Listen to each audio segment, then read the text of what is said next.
بسم الله الرحمن الرحيم ثم الصلاة والسلام على أشرف الأنبياء والمرسلين سيدنا محمد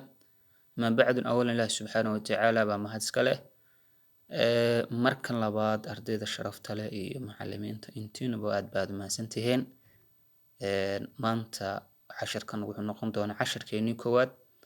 أنكو قادنو هب كان مارتي عصرية وحبرشدي وسو loo soo raray ama usoo guurtay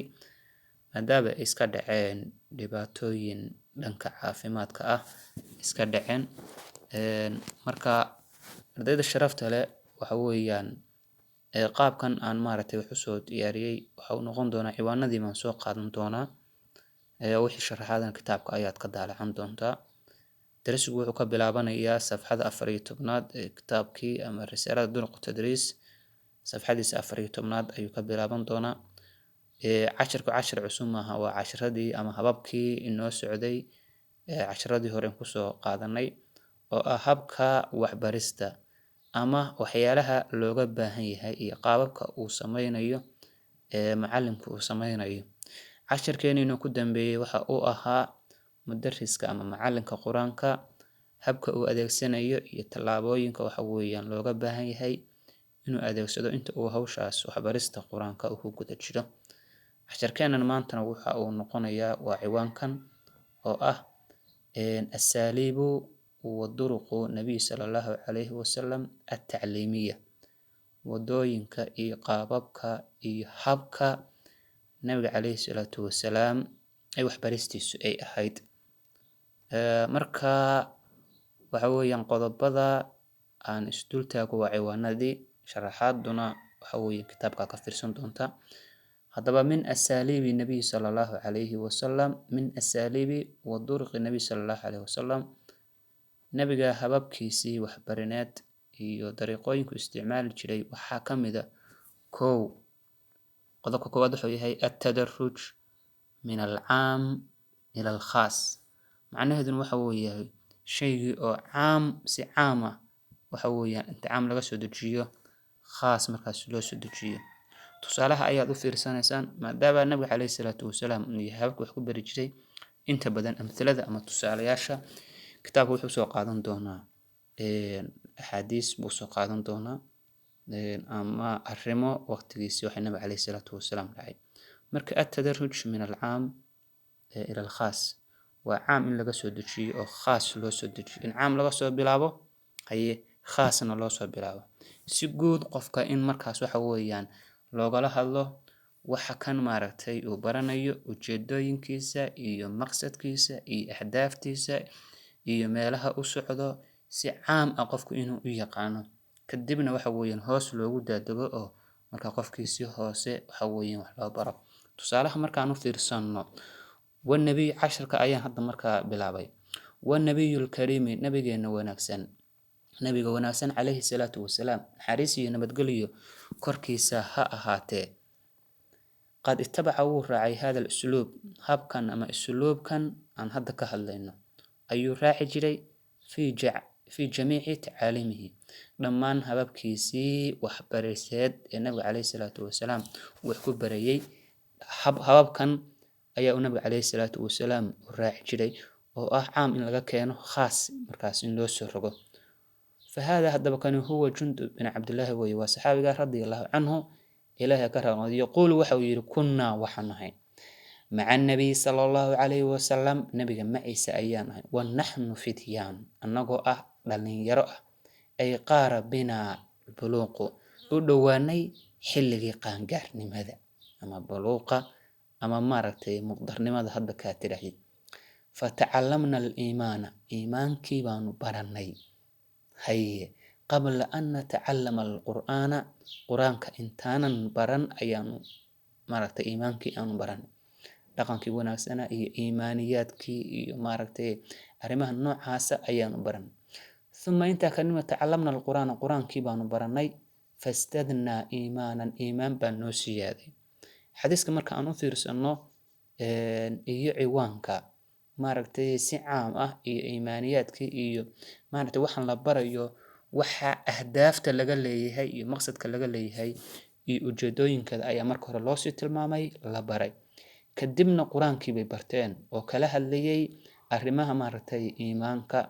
maxaa markaa dhacay? iyagoo si guud ama si caam ah u garanaya imaamkii oo u bartay ayaa waxa weeye quraankiina markaas ay barteen. maxaa markaa meesha ka soo baxaya? waxaa ka soo baxaya waxa ay fahmayaan quraanka macnihiisii, way dhadhansanayaan, waxay ogaanayaan waxa uu maaragtay u kala hadlayo iyo waxa uu maaragtay quraanku waxa weeyaan uu farayo. sidaa darteed ayaa loo baahan yahay wax kastoo waxa weeyaan wax baris ah in qofka laga siiyo markaa ahdaafta caamka ah iyo ujeedooyinka marka horeeto qofka wax kan u socdo inuu markaas la baro. qofkii marka wuxuu fahmayaa oo saxaabadu markaas ay fahmeen aayadda iyo xadiidku cidda uu la hadlayo inay iyaga yihiin, waxa uu kala hadlayo iyo maaragtay meesha uu socdo, waxa lagaga reebayo iyo waxa lagu farayo intaba. saa darteed casharkii hore waxaynu ku soo aragnay maaragtay hababka waxa weeyaan waxbarista quraanka wax ka mid ah inaysan nafci badan aysan lahayn qofka in la baro tilaawada quraanka kaliya aan la baro laakiin aan la fahansiin ama loo sheegin ama laga dhaadhacsiin maaragtay quraanku waxa laga doonayo qofka quraanku wuxuu ka doonayo, waxa uu farayo, maqsadkiisa iyo ujeedooyinkiisa, akhrintiisu inay cibaado tahay, waxa uu farayo oo loo baahan yahay qofku inuu raaco, waxa uu ka reebayana inuu qofku waxa weeyaan uu ka haro. qofkii marka waxa uu garanaya waxan uu baranayo, shaygan uu baranayo waxa uu ka faa'iidayo ayuu garanaya. arrintu sidaas weeye. marka leeyahay tadaruj min al-caam ila al-khaas, shaygan qofku uu baranayo si guud ba marka loo bariyo kadibna hoos ba loogu dadagaya. halka marka maxaa ka soo baxaya? qofkii waxa uu garanaya marka uu fahmaya waxan uu baranayo, shaygan uu baranayo waxa uu ka faa'iidayo, maqsadkiisa iyo ujeedooyinkiisa ayaa uu garanaya. marka khiyaarta sharafta leh ardayay waxaan hore u soo aragnay inay kala jirto wax la yiraahdo macrifa iyo wujdaani wax la yiraahdo. haddii waxa weeye aqoon iska barato xadiiskan hadda lafdigiisa iyo macnihiisa si guud waxa weeyaan u barato, laakiin uu ka maqan yahay ku dhaqankiisii, waxa uu ku farayo, waxa laga doonayo, waxa uu ka reebayo, qaabka haddaadan u fahmin macnaheedu waxay noqonaysaa wax ku soo baxaya wixii quraankii iyo xadiistii iyo cilmigii waa taqaanaa, laakiin meeshii waxa ka maqan ku camal falkii iyo ku dhaqankii laguna waxa weeyaa lagumana maaragtay kuma ana adan barin. waana lagama maarmaan, waana muhiim in waxa weeye macallinku maaragtay ardayga arrintaas in waxa weeyaan uu baro. hadduu yahay ardayga aad siinayso quraan kaliya ama xadiis kaliya laakiin awtan wujdaani ahaan aadan u barayn, waxa weeye camalkaasi maaragtay wuxuu noqonayaa waa habaan mathuuran. waayahay marka والنبي الكريم نبي وناسن عليه الصلاة والسلام قد اتبع وراعي هذا الأسلوب في جميع تعاليمه، فهذا كان يدبه هو جندب بن عبد الله الصحابي رضي الله عنه يقول وحير كنا وحنه مع النبي صلى الله عليه وسلم ونحن في ديانا نقول لن يرى قارن بين البلوغ كدواني أما قارنبا حلقي قان قارنبا فتعلمنا الإيمان إيمان كبان برني قبل أن نتعلم القرآن تانا القرآن كبرن، ثم تعلمنا القرآن قرآن كبان برنا فاستدنا إيمانا إيمان بان قرآن كسي سياد سنة أو إيمان بان نوكر لي قضب كلباد وحويا أسلوب الترغيب أكثر من الترهيب. ترغيب ومحي ترغيب وواحد جعليسين هاي ترهيب ومحي وعبس جلين سادرتد وحويا دينتين معان مركان أفير سنة وحنا وين جعليسين ساه waxna heewaleena ka cabsi gelinaya oo waxa weeyaan naarta iyo maaragtay dhibaatooyinka qiyaamaha intaba wayna kala hadlooyinka ka cabsi gelinaya. qofka wanaag sameeyana waxa weeyaan waxa lagu maaragtay tarqiibinaya ama la jeclaysiinaya wanaagaas waxa uu ka guranayo. marka haddaba asluubu tarqiib in wax jeclaysiinta qofka waxa weeyaan wax xadiisto jeclaysiinaysa, aayada wax jeclaysiinaysa, wanaag waxa weeyaan faraya oo in badan lagala hadlo ayaa waxa weeyaan iyo maaragtay inay ka badan tahay tarhiibka, in cabsi gelinta ay ka badan tahay. marka nabiga calayhi salaatu wasalaam hababku uu isticmaali jiray wax ka mid ah at-targhib akthar min at-tarhib, inuu maaragtay wax jeclaysiinta maaragtay inuu badin jiray oo maaragtay sida qofka camal wanaagsan marka uu sameeyo waxa uu helaya qofkii waxaa sameeyay saa sameeyay waxaasuu helaya qofkii waxaa sameeyay waxaasuu helaya dadka noocaas waxa weyn helaya aysan badnayn marka dhanka maaragtay cabsi gelinta aysan badnayn tusaalayaasha ayaan ku arki doonaa waayahay لو تأملنا هدان أفير سنو مركا أحاديث النبي صلى الله عليه وسلم حديث النبي الأحدم أيوين عليه الصلاة والسلام قالوا حير لو وجهتنا وحن هلينا ترسخوا بالتعاليم الإيجابية يعني كب حدو تعاليم إيو مارتي أمس تساليال إيو مارتي وحونا سن كب حدو أي مركا أهلينا حديث كاسم مركا محون قونا تسالة وسوقاتي الحديث كي أها 7 الذين يدلهم الله في دله يوم لا دل إلا دله حديث كاسو تسالة سوقاتي تدوبا وحويان مارتي تدوبا داسو كامدا إلهي مركاس هركيسة مركاس هلية معلنتا وحويان قيامها أن هركلي مركاس جرين تدوباس هركاس محي كومتين وحي كومتين مركا وحويان أعمال وناكسن مركاس أي سميين مركا وحبا لجعليسينيو قفكي عملك النوحاس وكالتو وحويان سمية وحاس أيا مركاس أوليهي وسيداس أيا مركا وحويان أهلية تسالها اللباد اسنو وحو نقون دونا maaragtay axaadiista nabiga calayhi salaatu wasalaam markaas ahayd nabigu markaas uu farayay oo maaragtay qof kasta oo daaci ana looga baahan yahay ahayd yasiru walaa tucasira fududeey marka diinta adkeynina wabashiru walaa tunfira halka marka maxaan ka qaadanaa dadka wanaagga u fududeey oo wanaagga marka u jirciya oo maaragtay wanaagga tusa diinta ku adkeynina وبشروا ولا تنفروا